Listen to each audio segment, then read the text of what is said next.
Good morning students. Last class में हम लोगों ने एक न्यू चैप्टर स्टार्ट किया था, हेरिडिटी एंड इवोल्यूशन। ठीक है, थोड़ा सा हमारा डिस्कशन भी हुआ था इनहेरिटेंस, हेरिडिटी और वेरिएशन को लेकर के।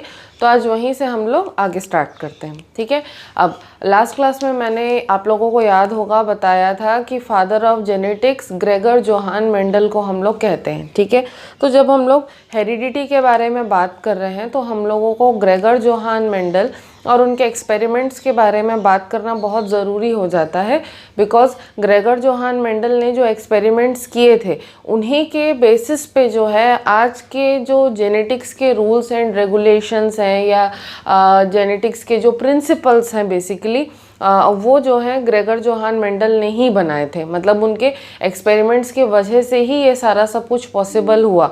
इसीलिए हम लोग ग्रेगर जोहान मेंडल को फादर ऑफ जेनेटिक्स बोल रहे हैं और इसीलिए उनके एक्सपेरिमेंट्स के बारे में पढ़ना हमको इतना ज़रूरी हो जाता है। ठीक है, अब अगर हम लोग हेरिडिटी के बारे में बात करें तो मैंने आप लोगों को लास्ट क्लास में भी क्लियर किया था कि हेरिडिटी जो है वो कैरेक्टर्स के ट्रांसफ़र होने का फिनोमिना है। ठीक है, heredity is the phenomena where the characters from the parents are transmitted into their offsprings। ठीक है, तो पेरेंट्स से जो कैरेक्टर्स हैं उनका ट्रांसमिशन जब ऑफस्प्रिंग्स में होता है तब उस फिनोमिना को हम लोग हेरिडिटी कहते हैं। ठीक है, इसके बाद एक और टर्म आता है इनहेरिटेंस। ठीक है, तो हेरिडिटी का जो एक्चुअल प्रोसेस होता है उसको हम लोग कहते हैं इनहेरिटेंस। ठीक है, तो हेरिडिटी क्या है? सिर्फ फिनोमिना है और इनहेरिटेंस जो है हेरिडिटी का प्रोसेस है। ठीक है, तो दोनों के बीच में हम लोगों को कंफ्यूज नहीं होना है। ठीक है, अब मेन बात पे आते हैं हम लोग कि ग्रेगर जोहान मेंडल ने ऐसा क्या किया था भाई कि जिसकी वजह से हम उनको फादर ऑफ जेनेटिक्स कहते हैं। ठीक है, तो पहले ग्रेगर जोहान मेंडल के बारे में थोड़ा सा बैकग्राउंड हम लोग ले लेते हैं। ग्रेगर जोहान मेंडल जो हैं बेसिकली 1822 में पैदा हुए थे। ठीक है, कहाँ पर? ऑस्ट्रिया में। ठीक है, ऑस्ट्रिया में कोई एक छोटा सा गांव था, वहाँ पे वो पैदा हुए थे। अब ऑस्ट्रिया का वो पार्ट जो है वो चेक रिपब्लिक जो कंट्री है उसमें आ चुका है, पहले ऑस्ट्रिया का ही पार्ट था। ठीक है, तो 1822 में उनका बर्थ हुआ था। बहुत ही छोटे से गरीब घर में, किसान के घर में वो पैदा हुए थे, लेकिन शुरू से ही अपनी एजुकेशन में, अपनी स्टडीज़ में काफ़ी ब्राइट थे, काफ़ी इंटेलिजेंट थे। ठीक है, स्कूल एजुकेशन कंप्लीट होने के बाद में वो ग्रेजुएशन करने के लिए गए। ग्रेजुएशन जो है उन्होंने बेसिकली बॉटनी में की थी। ठीक है, उसके बाद पोस्ट ग्रेजुएशन जो है उन्होंने बायोलॉजी और मैथमेटिक्स दोनों सब्जेक्ट्स को लेकर के उन्होंने पोस्ट ग्रेजुएशन किया। ठीक है, अब इस बीच में उनको ये था कि मुझे टीचर बनना है। ठीक है, टीचर बनने की इच्छा थी उनकी, लेकिन उस टाइम पे जो टीचिंग के लिए सर्टिफिकेट लगता था, जैसे कि अभी इस समय बीएड का एग्ज़ाम होता है ना, तो उस समय जो टीचर्स के लिए एग्ज़ाम रहा होगा वो एग्ज़ाम वो किसी तरीके से क्लियर नहीं कर पाए। ठीक है, इस वजह से उनको टीचिंग का सर्टिफिकेट नहीं मिला। हालांकि हुआ क्या कि ऑस्ट्रिया के ब्रन में एक मोनेस्ट्री है। ठीक है, उस मोनेस्ट्री में उनको as a teacher, as a substitute teacher बोल सकते हैं, एज अ असिस्टेंट टीचर जो है उनको वहाँ पर जॉब मिल गई। ठीक है, तो वो ब्रन चले गए, मोनेस्ट्री चले गए, वहाँ पे पढ़ाने लगे। ठीक है, तो काफ़ी साल वहाँ पे पढ़ाने के बाद में फिर क्या किया गया कि उनको उस मोनेस्ट्री का हेड या जो हेड प्रीस्ट बोलते हैं उस पोस्ट पे अपॉइंट कर दिया गया। ठीक है, तो वो बच्चों को टीचिंग भी करते थे, उसके बाद मोनेस्ट्री में एज अ प्रीस्ट भी काम करते थे। ठीक है, तो इस तरीके से 14 इयर्स जो है चले गए उनको। मोनेस्ट्री उन्होंने बेसिकली कब ज्वाइन किया था? मोनेस्ट्री उन्होंने 21 इयर्स की एज पे ज्वाइन किया था। तो 21 से लेकर के वही 13-14 साल तक जो है अपना टीचिंग का काम और प्रीस्ट का काम जो है वो करते रहे। ठीक है, अब एक दिन अचानक क्या हुआ कि उनकी जो मोनेस्ट्री थी जहाँ पर वो पढ़ाते थे वहाँ पर जो है एक अच्छा खासा गार्डन था। मतलब वो लोग वहाँ पे अपने खुद के वेजिटेबल्स ग्रो करते थे। तो एक दिन वो गार्डन में यूं ही घूम रहे थे तो उन्होंने देखा कि गार्डन में मटर के पौधे लगे हैं। ठीक है, तो उनका ध्यान खासकर 2 मटर के पौधों पे गया। दोनों जो मटर के पौधे थे दोनों में एकदम ही ज़्यादा कॉन्ट्रास्टिंग कैरेक्टर्स थे। ठीक है, एक में सफ़ेद फूल थे, एक में पर्पल फूल थे। एक की हाइट ज़्यादा थी, एक की हाइट कम थी, ठीक है। और एक में जो मटर के फल लगे हुए थे, ठीक है, वो अलग तरीके का उसका अपीयरेंस था, दूसरे प्लांट में अलग तरीके का अपीयरेंस था, ठीक है। तो जो मेंडल के अंदर का जो साइंटिस्ट था, या ये बोलना चाहिए मेंडल के अंदर जो बॉटनी का स्टूडेंट था, ठीक है, वो जाग गया और उनको मन हुआ कि मेरे को मटर के पौधों पे एक्सपेरिमेंट करना चाहिए, ये देखने के लिए कि मटर के पौधे में कैरेक्टर्स जो आए हैं, ठीक है, कि पर्पल फूल है, शॉर्ट हाइट है, या वाइट फ्लावर्स हैं और टॉल हाइट है, तो ये जो कैरेक्टर्स मटर के पौधे में आए हैं, ये आए हैं तो कैसे आए हैं, ठीक है। तो उनको हुआ कि मेरे को एक्सपेरिमेंट्स जो है कंडक्ट करने चाहिए, ठीक है।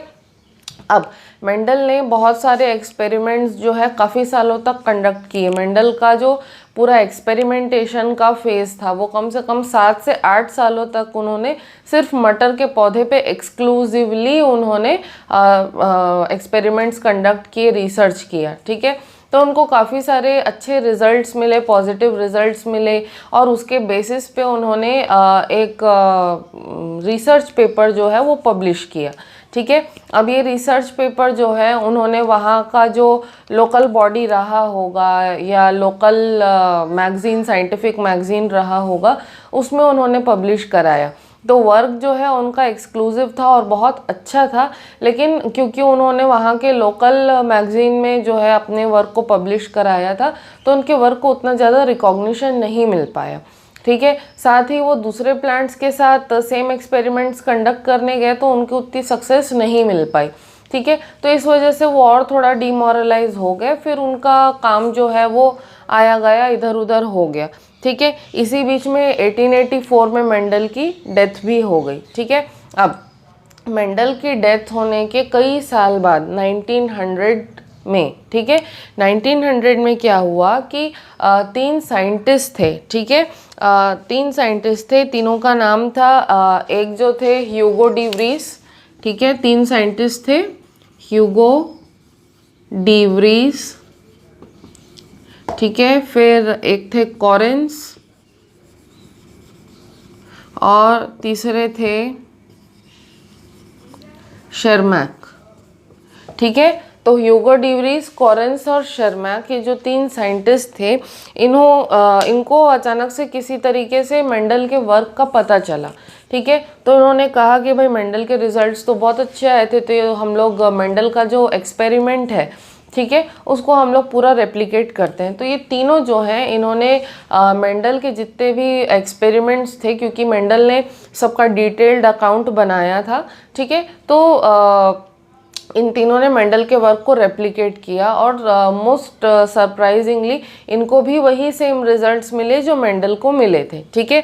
अब इसके बाद क्या हुआ कि इन्होंने मेंडल का जो भी वर्क था, ठीक है, उनको ड्यू कंट्रीब्यूशन देते हुए, मेंडल को ड्यू कंट्रीब्यूशन देते हुए, मेंडल को इस चीज़ का रिस्पॉन्सिबिलिटी देते हुए, ठीक है, इन्होंने क्या किया, मेंडल का जो वर्क था उसको एक बहुत ही अच्छे साइंटिफिक जर्नल में, बहुत ही अच्छे साइंटिफिक मैगज़ीन के अंदर जो है मेंडल के वर्क को पब्लिश किया, ठीक है। अब इतना ज़्यादा मेंडल का वर्क अच्छा था जेनेटिक्स के फील्ड में कि मेंडल का एक्सपेरिमेंट एक बार जैसे ही जर्नल में पब्लिश हुआ तो मतलब एक तरीके से जिसको हम लोग प्रॉपर हिंदी में बोलते हैं कि धमाका हो गया, ठीक है। तो जेनेटिक्स के फील्ड में धमाका हो गया कि वाकई में ऐसा कुछ भी होता है करके। तो उसके बाद फिर क्या हुआ कि धीरे धीरे जो है मेंडल के वर्क को और ज़्यादा रेप्लिकेट किया जाने लगा, ठीक है। उसके बाद में मेंडल ने जितने भी एक्सपेरिमेंट्स करे थे उसके बेसिस पे उन्होंने 3 से 4 पॉस्टुलेट्स या 3 से 4 पॉइंट्स जो है प्रपोज किए थे उनके ऑब्जर्वेशंस के बेसिस पे। तो वो जो पॉस्टुलेट्स या वो जो पॉइंट्स थे जिनको मेंडल ने प्रपोज किया था, फिर उनको लॉ के फॉर्म में कन्वर्ट किया गया, 3 लॉज के फॉर्म में उनको कन्वर्ट किया गया। और ये जो लॉज थे इनको अब हम लोग कहते हैं लॉज ऑफ इनहेरिटेंस। और ये जो लॉज ऑफ इनहेरिटेंस है ये आज के डेट में भी एप्लीकेबल है। और जो हायर क्लासेस है जैसे 12th क्लास है ट्वेल्थ क्लास में अगर कोई बायो लेता है तो मेंडलिज्म के ऊपर एक चैप्टर अलग से है, उसमें ये सारे लॉज जो हैं हमको बहुत डिटेल में पढ़ने होंगे, ठीक है। तो उनके जो बनाए हुए पूरे एक्सपेरिमेंटल सेटअप था, उनका बनाया हुआ प्रपोज किया हुआ जो लॉ था वो आज भी रेलेवेंट है और आज भी प्रैक्टिस में है। तो उनका एक्सपेरिमेंट इतना ज़्यादा अच्छा था, इसी वजह से मेंडल को हम लोग फादर ऑफ जेनेटिक्स कहते हैं, ठीक है।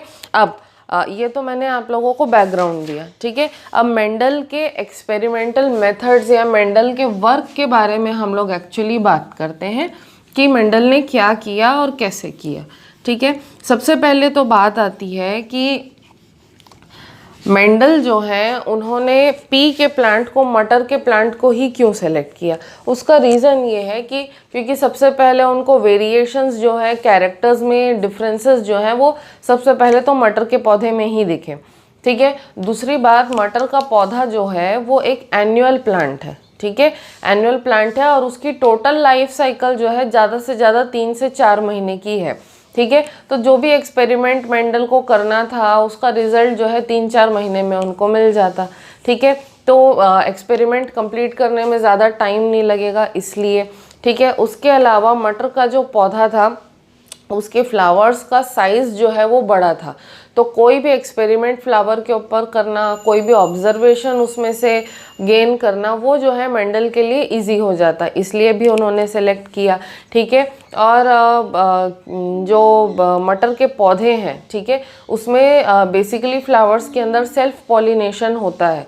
तो जितने भी मटर के पौधे होते हैं, अनटिल एंड अनलेस ज़बरदस्ती उनमें क्रॉस पॉलिनेशन ना कराया जाए, वो क्रॉस पॉलिनेशन नहीं करते, सेल्फ पॉलिनेशन ही करते हैं। इस वजह से मटर के जितने भी पौधे उस समय पे उनको अवेलेबल थे वो सारे के सारे प्योर लाइन्स थे, मतलब हाइब्रिड जो हम लोग बोलते हैं ना कि ये हाइब्रिड फल है या हाइब्रिड सब्जी है, तो हाइब्रिड नहीं थे उस समय मटर के पौधे। उस समय मटर के पौधे जो है वो कम्प्लीटली प्योर लाइन्स में थे। हाइब्रिड तो अब हमको जा कर के मिलता है कुछ सालों में, है ना। तो मटर के पौधे प्योर लाइंस वाले थे, प्योर कैरेक्टर्स वाले थे, उनमें कोई मिक्सअप नहीं था। तो ये सारी चीज़ों को कंसिडर करते हुए मेंडल ने मटर के पौधे पे ही काम करना ठीक समझा, ठीक है। अब सबसे पहले मेंडल ने क्या किया कि कुछ पर्टिकुलर कैरेक्टर्स हैं, ठीक है, कि जिन पे मेंडल ने फोकस किया कि भाई इन्हीं कैरेक्टर्स के इनहेरिटेंस पे मेरे को ध्यान देना है कि भाई ये चीज़ का इनहेरिटेंस कैसे हो रहा है या वो चीज़ का इनहेरिटेंस कैसे हो रहा है, ठीक है। तो मेंडल ने इस तरीके से 7 कैरेक्टर्स जो हैं आइडेंटिफाई किया और उन्हीं कैरेक्टर्स के इनहेरिटेंस पे काम किया। जैसे कि 7 कैरेक्टर्स क्या क्या होंगे। 7 कैरेक्टर्स है सीड का शेप, ठीक है, सीड का कलर, ठीक है, उसके बाद फ्लावर का कलर, फ्लावर के कलर के बाद पॉड का शेप, मतलब मटर का जो छिलका होता है वो बेसिकली फ्रूट है, उसको हम लोग पॉड कहते हैं, ठीक है। उसके बाद पॉड का कलर, ठीक है। उसके बाद फ्लावर का पोजीशन, फ्लावर किस पोजीशन पे लग रहा है,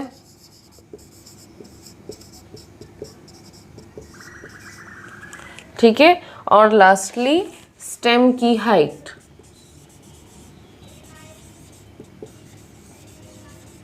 ठीक है। तो इस तरीके से 1 2 3 4 5 6 7, ठीक है। इस तरीके से ये जो 7 कैरेक्टर्स हैं, इन्हीं 7 कैरेक्टर्स के बेसिस पे मेंडल ने इनहेरिटेंस को स्टडी करना सही समझा, ठीक है। अब इसमें से कुछ कैरेक्टर्स जो थे डोमिनेंट थे और कुछ कैरेक्टर्स जो थे रिसेसिव थे, ठीक है। अब डोमिनेंट और रिसेसिव का मीनिंग क्या है। डोमिनेंट और रिसेसिव का मीनिंग ये है कि कुछ कैरेक्टर्स जो हैं वो इजीली अपीयर होते हैं, उनको हम लोग डोमिनेंट कहते हैं। और डोमिनेंट कैरेक्टर्स के एक्सप्रेस होने के वजह से जो कैरेक्टर्स एक्सप्रेस नहीं हो पाते हैं उनको हम लोग रिसेसिव कैरेक्टर्स कहते हैं, ठीक है। अब एक चीज़ मैं आप लोगों को यहाँ पे समझाऊंगी, जो मेंडल ने अपने एक्सपेरिमेंट करने के बाद में समझी थी वो चीज़ मैं आप लोगों को पहले ही बताऊंगी for the ease of understanding, ठीक है। अब हम लोगों को पता है कि जीन क्या होता है, ठीक है। जीन जो है डीएनए का एक छोटा सा पोर्शन होता है जो किसी पर्टिकुलर कैरेक्टर को कंट्रोल करता है, ठीक है। तो अगर ये डीएनए है, ठीक है, तो डीएनए का ये जो छोटा सा पोर्शन है ये किसी भी कैरेक्टर को क्या कर सकता है, कंट्रोल कर सकता है, रेगुलेट कर सकता है, ठीक है। अब ये जो जीन है, ठीक है, जीन जो है जनरली इसके 2 अलील्स होते हैं, या ये बोलना चाहिए 2 पार्ट्स होते हैं, ठीक है। कोई भी जो जीन है उसके 2 पार्ट्स होते हैं, ठीक है। एक पार्ट जो है वो इजीली एक्सप्रेस हो जाता है, और जो इजीली एक्सप्रेस होता है उसको हम लोग कहते हैं डोमिनेंट, ठीक है। और उसी जीन का जो दूसरा पार्ट है जो इजीली एक्सप्रेस नहीं हो पाता है उसको हम लोग कहते हैं रिसेसिव, ठीक है। तो जो डोमिनेंट कैरेक्टर है, ठीक है, डोमिनेंट कैरेक्टर है वो इजीली एक्सप्रेस हो जाता है, और जो रिसेसिव कैरेक्टर होता है वो डोमिनेंट कैरेक्टर के वजह से इजीली एक्सप्रेस नहीं हो पाता है, ठीक है। इस तरीके से कोई भी जो जीन होता है, हर जीन के 2 अलील्स होते हैं या 2 पार्ट्स होते हैं। जैसे सिक्के के 2 साइड्स होते हैं, कॉइन के 2 साइड्स होते हैं, वैसे ही कोई भी जो जीन है उसके 2 साइड्स यानी कि 2 अलील्स होते हैं। एक अलील जो है डोमिनेंट होता है और इजीली एक्सप्रेस हो जाता है, और जो दूसरा अलील है वो इजीली एक्सप्रेस नहीं होता और उसको हम लोग रिसेसिव कहते हैं, ठीक है। अब ये डोमिनेंट और रिसेसिव मैंने क्यों बताया आपको, क्योंकि डोमिनेंट और रिसेसिव जो है वो मेंडल के एक्सपेरिमेंट को समझने के लिए बहुत ज़्यादा ज़रूरी है, ठीक है। तो मेंडल ने भी क्या देखा कि भाई ये जो 7 कैरेक्टर्स थे, ठीक है, इसमें कुछ कैरेक्टर्स जो हैं वो डोमिनेंट हैं और कुछ कैरेक्टर्स जो हैं वो रिसेसिव हैं, ठीक है। तो उन्होंने क्या किया कि दोनों कैरेक्टर्स, जो डोमिनेंट था उसको भी आइडेंटिफाई किया और जो रिसेसिव था उसको भी आइडेंटिफाई किया उन्होंने, और डोमिनेंट कैरेक्टर्स का इनहेरिटेंस कैसे हो रहा है या रिसेसिव कैरेक्टर्स का इनहेरिटेंस कैसे हो रहा है, ये जो है इन्होंने पहले से अच्छे से चार्ट के फॉर्म में और नंबर्स के फॉर्म में जो है इन्होंने ये सारे रिजल्ट्स जो है अपने पास स्टोर करके रखे।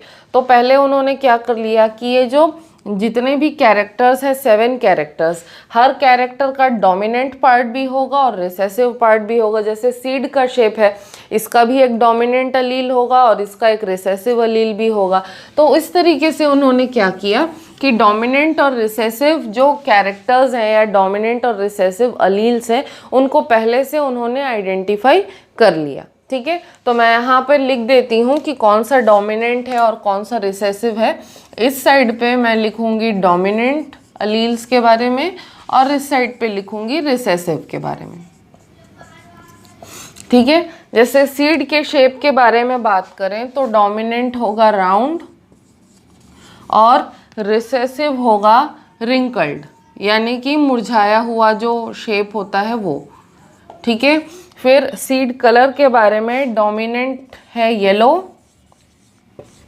और रिसेसिव है ग्रीन। फिर फ्लावर का कलर डोमिनेंट है वायलेट या पर्पल और रिसेसिव है वाइट, ठीक है।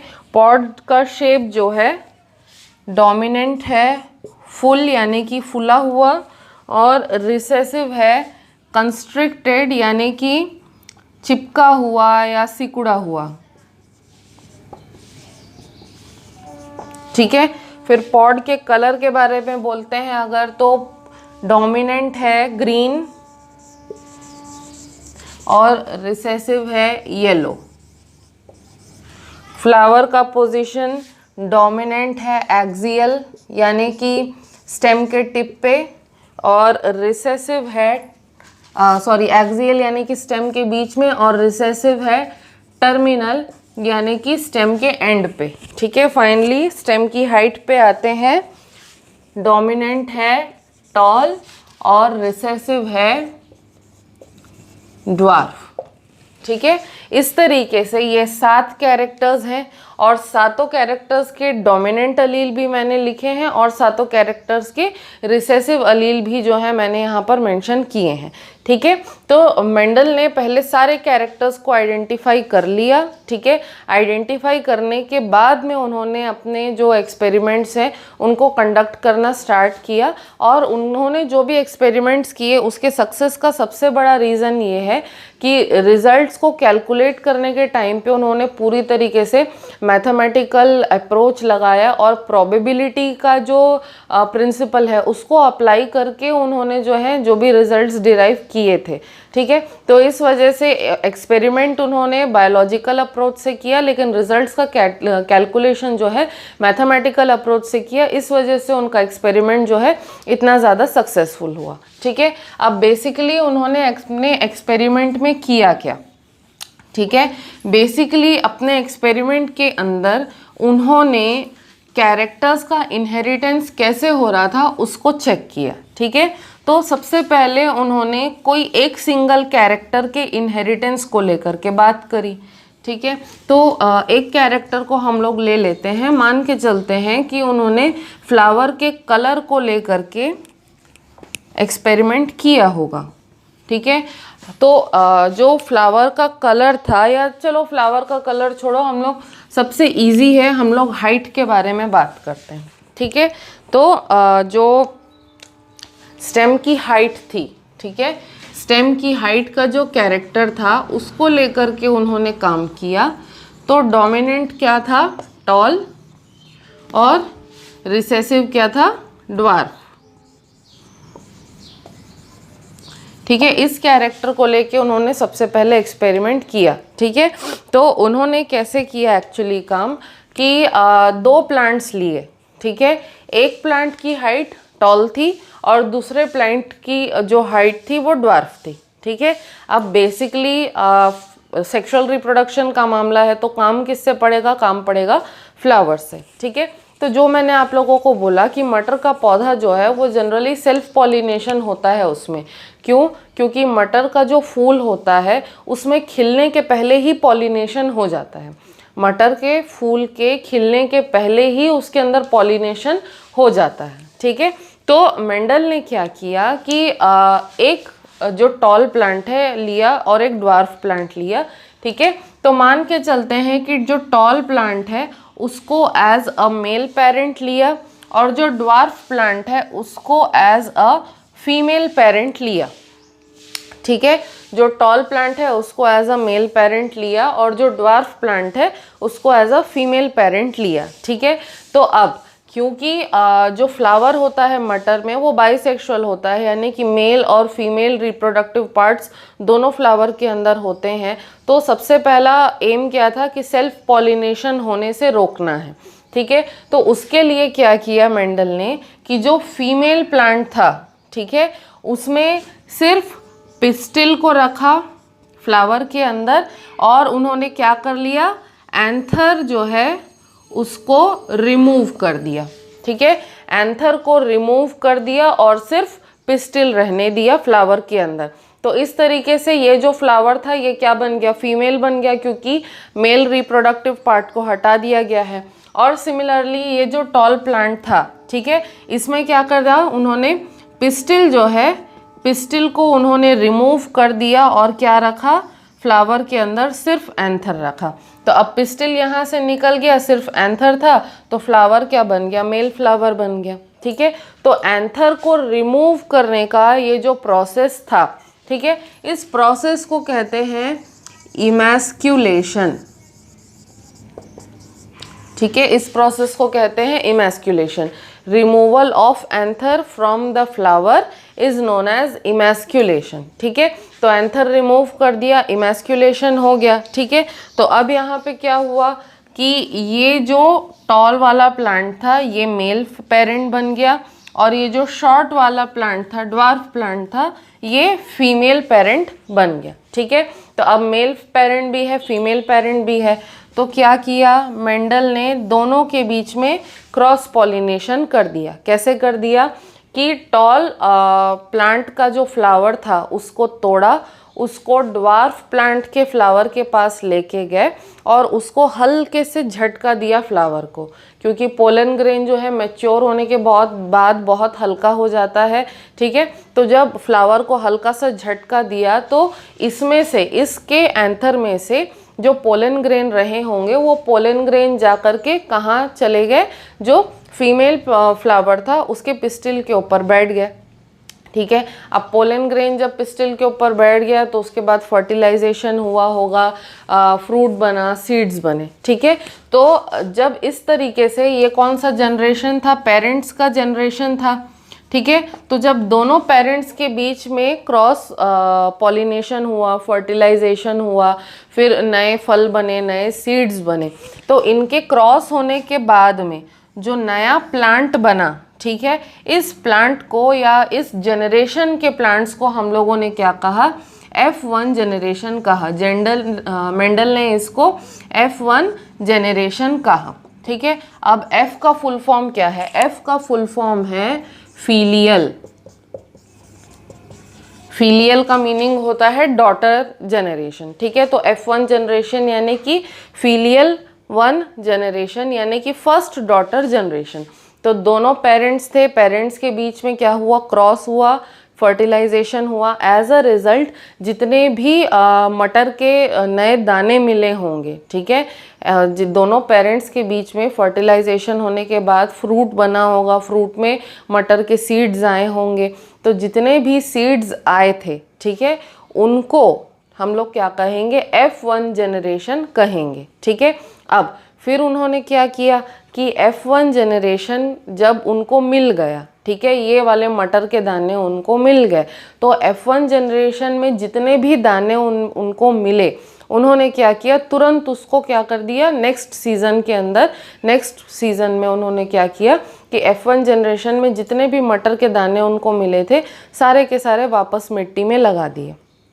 ठीक है, अब मिट्टी में लगा दिए, वो जर्मिनेट हुए। जर्मिनेट होने के बाद में जब उसमें से ग्रोथ होने लगी, मटर के दानों में ग्रोथ हुई, नए प्लांट्स आए, तो उन्होंने फिर क्या किया, F1 जनरेशन के जितने भी प्लांट्स थे सब के अंदर कैरेक्टर्स का इनहेरिटेंस किस तरीके से हुआ वो उन्होंने चेक किया।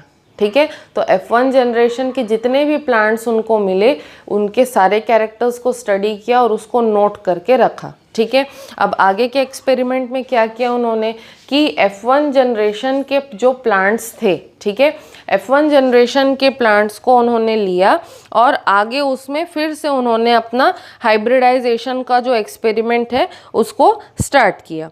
ठीक है, तो F1 जनरेशन के बाद में उनको F2 जनरेशन कैसे मिला। ठीक है, F1 जनरेशन के प्लांट्स को सेल्फ पॉलिनेशन करने दिया मेंडल ने। ठीक है, क्रॉस पॉलिनेशन नहीं कराया, F1 जनरेशन के प्लांट्स को उन्होंने सेल्फ पॉलिनेशन करने दिया। ठीक है, तो F1 में सेल्फ पॉलिनेशन हुआ, फिर से फ्रूट्स बने, फिर से सीड्स मिले। तो F1 में जब सेल्फ पॉलिनेशन हुआ, सेल्फ पॉलिनेशन होने के बाद में जो उनको सीड्स मिले वो क्या बन गया, F2 जनरेशन बन गया। ठीक है, फिर उन्होंने क्या किया, F2 जनरेशन में भी सेल्फ पॉलिनेशन होने दिया। ठीक है, F2 में जब सेल्फ पॉलिनेशन हुआ तो एज अ रिजल्ट उसके बाद फिर से फ्रूट्स लगा होगा, सीड्स मिले होंगे, तो F2 के बाद F3 जनरेशन उनको मिला। ठीक है, तो F1 में भी सेल्फ पॉलिनेशन होने दिया, F2 में भी और F3 में भी उन्होंने सेल्फ पॉलिनेशन होने दिया। ठीक है, हर बार सेल्फ पॉलिनेशन हुआ, नए सीड्स मिले, वो सीड्स को उन्होंने फिर अगले सीज़न में सो किया, उसमें से जो प्लांट्स निकले, हर प्लांट का क्या क्या कैरेक्टर था, फिर उसको नोट डाउन करके उन्होंने रखा। तो इस तरीके से उनके पास F1 जनरेशन के प्लांट्स के कैरेक्टर्स भी थे, F2 जनरेशन के प्लांट्स के कैरेक्टर्स भी थे और F3 जनरेशन के प्लांट्स के भी कैरेक्टरिस्टिक्स उनके पास थे। तो F1, F2, F3 तीनों जनरेशन की पूरी जो भी नॉलेज थी या पूरा जो भी डिटेल था, सारा का सारा उन्होंने नोट करके रखा।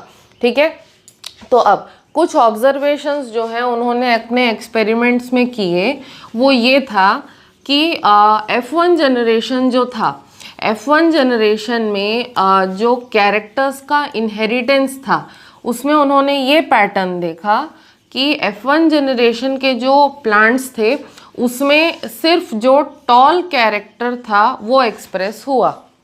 ठीक है, F1 जनरेशन के अंदर उन्होंने ये देखा कि सिर्फ टॉलनेस का कैरेक्टर जो है वो एक्सप्रेस हुआ। ठीक है, फिर F2 जनरेशन में उन्होंने देखा कि कुछ प्लांट्स जो थे वो टॉल हुए, कुछ प्लांट्स जो थे वो ड्वार्फ हुए, और कुछ जो प्लांट्स थे उनका एवरेज हाइट था, मतलब कि टॉल प्लांट्स भी हुए, ड्वार्फ प्लांट्स भी हुए, और दोनों का जो हाइब्रिड है यानी कि एवरेज हाइट के जो प्लांट्स हैं वो भी प्रोड्यूस हुए। ठीक है, उसके बाद में उन्होंने क्या देखा कि F3 जनरेशन जो था, ठीक है, F3 जनरेशन में उन्होंने देखा कि टॉल प्लांट्स तो हुए ही हुए, ठीक है, लेकिन टॉल के साथ ड्वार्फ प्लांट्स भी हुए, लेकिन यहाँ पे एवरेज प्लांट्स, एवरेज हाइट वाले जो प्लांट्स हैं वो उनको नहीं मिले। ठीक है, तो F1 में सिर्फ टॉल मिला, F2 में टॉल, ड्वार्फ और एवरेज दोनों मिला, और F3 जो है उसमें सिर्फ उनको टॉल और ड्वार्फ प्लांट्स जो हैं वो मिले। ठीक है,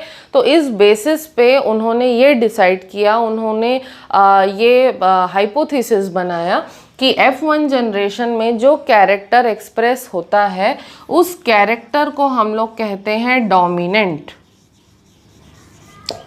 ठीक है, फिर F2 जनरेशन में क्योंकि टॉल, ड्वार्फ और एवरेज तीनों तरीके के उनको हाइट वाले प्लांट्स मिले थे, ठीक है, तो F2 जनरेशन के ऑब्जर्वेशन के हिसाब से मेंडल ने ये कहा कि ऐसा नहीं है कि F1 में अगर डोमिनेंट अलील एक्सप्रेस हुआ है तो रिसेसिव अलील सप्रेस हो गया है। ठीक है, रिसेसिव अलील जो है वो भी प्रेजेंट है, ऐसा नहीं है कि रिसेसिव अलील गायब हो गया है या घूम गया है या डिस्ट्रॉय हो गया है, रिसेसिव अलील भी प्रेजेंट है, लेकिन जो डोमिनेंट अलील है वो सिर्फ रिसेसिव अलील के इफेक्ट को क्या कर रहा है, सप्रेस कर रहा है, रिसेसिव अलील के इफेक्ट को डिस्ट्रॉय नहीं कर पा रहा है, सिर्फ सप्रेस कर रहा है। तो इस बेसिस पे उन्होंने कहा कि टॉल अलील जो है, ठीक है, डोमिनेंट अलील जो है वो ज़्यादा एक्सप्रेस होता है और रिसेसिव अलील जो है वो कम एक्सप्रेस होता है, लेकिन ऐसा नहीं है कि रिसेसिव अलील घूम गया है या डिस्ट्रॉय हो गया है, रिसेसिव अलील भी प्रेजेंट रहता है, ऐसा उन्होंने बोला। ठीक है, और F3 जनरेशन में जो भी उनको रिजल्ट्स मिले, ठीक है, उस बेसिस पे उन्होंने ये बोला कि जब गैमीट्स का फॉर्मेशन होता है, ठीक है, जब गैमीट्स का फॉर्मेशन होता है, गैमीट फॉर्मेशन के टाइम पे जो डोमिनेंट अलील है और जो रिसेसिव अलील है दोनों क्या होते हैं, अलग अलग गैमीट्स में जाते हैं, दोनों एक दूसरे से अलग हो जाते हैं, दोनों अलग हो करके डोमिनेंट अलील एक गैमीट में जाता है और जो रिसेसिव अलील है वो दूसरे गैमीट में जाता है। ठीक है, तो इस तरीके से उनको जो भी ऑब्जर्वेशन हुआ था उस ऑब्जर्वेशन के बेसिस पे 3 से 4 पॉइंट्स जो हैं वो उन्होंने मेंशन किए थे। ठीक है, और उन्हीं पॉइंट्स को, उन्हीं पोस्टुलेट्स को आज हम लोग लॉ के फॉर्म में पढ़ते हैं। ठीक है, तो आज के क्लास में मैं यहाँ पर कंक्लूड करूँगी, जो नेक्स्ट क्लास होगी वहाँ पर मैं आप लोगों को बताऊँगी कि मेंडल ने एक कैरेक्टर को लेकर के, जो मैंने आप लोगों को आज बताया, एक कैरेक्टर को लेकर के भी एक्सपेरिमेंट किया था, 2 कैरेक्टर के साथ और 3 कैरेक्टर्स के साथ भी उन्होंने एक्सपेरिमेंट किया था। तो वो एक्सपेरिमेंट्स कैसे परफॉर्म करते हैं सिंगल कैरेक्टर के साथ, डबल कैरेक्टर के साथ और ट्रिपल कैरेक्टर्स के साथ, ठीक है, तो वो एक्सपेरिमेंट्स कैसे परफॉर्म करते हैं वो भी मैं आप लोगों को बताऊंगी। प्लस आप लोगों को ये भी बताऊंगी कि जो मेंडल ने जो पॉइंट्स या पोस्टुलेट्स दिए थे वो क्या क्या पॉइंट्स थे और उससे लॉज का फॉर्मेशन कैसे हुआ वो भी मैं आप लोगों को कल एक्सप्लेन करूंगी। अंटिल देन आप लोगों का वर्क है कि आप लोगों का जो टेक्स्ट बुक है उसमें मेंडल का जितना वर्क दिया हुआ है उसको अच्छे से देखो, उसको अच्छे से पढ़ो, और अगर फिर भी कोई डाउट आता है तो you can definitely ask me. Thank you.